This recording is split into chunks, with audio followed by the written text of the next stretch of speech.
Good morning from the canal. Craic from the canal today. Let's talk about stories.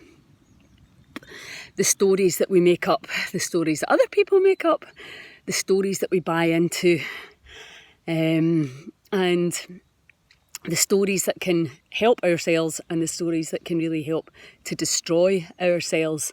And it's all about how we're perceiving things. And let's face it, right now, there are more stories than you can shake a stick at. Conspiracy theories, critical thinking or not, it doesn't really matter.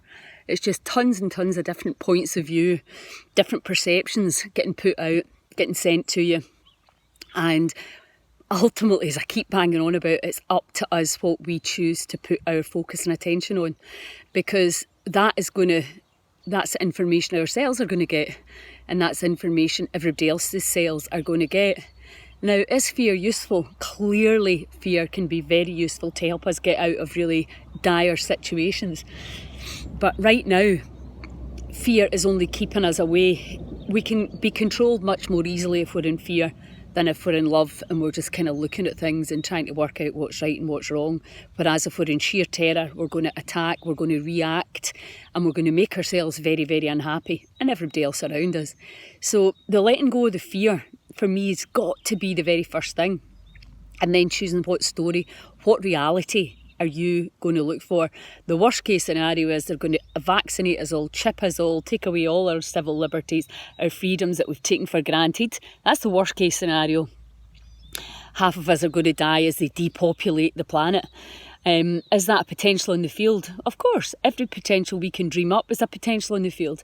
But what about this is what had to happen to level every human being, to get rid of all the consumer madness, the greed, the ego, that we're all now being levelled. Like I keep going on about the Heal Scotland movement, we're all the same.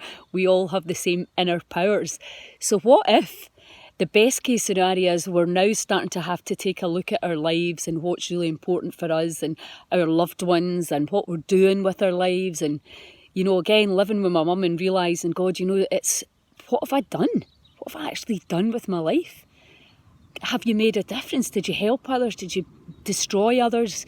You know, what are we doing? It's a real time for self-reflection, I think. And stories, to get the good story. Because ultimately, what if we were getting so tested here to see if we could let go of the fear? This has got to be the ultimate fear releasing test. What if when we break through this fear as one together, because we have to do it together, because we're joined at a quantum level and an energetic level, we're joined.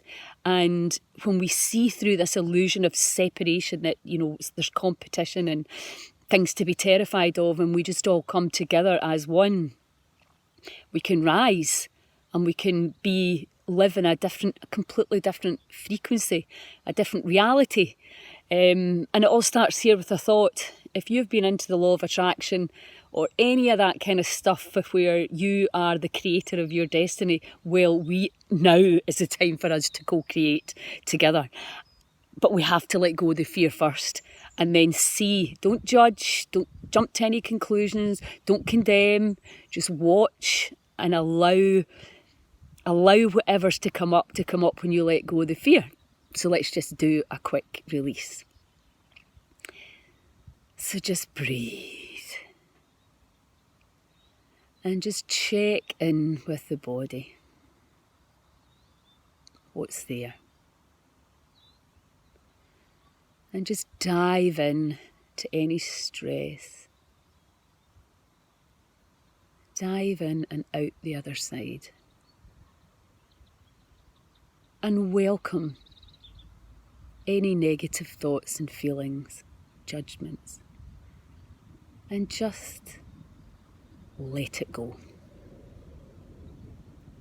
And keep doing that, just letting go of the energy.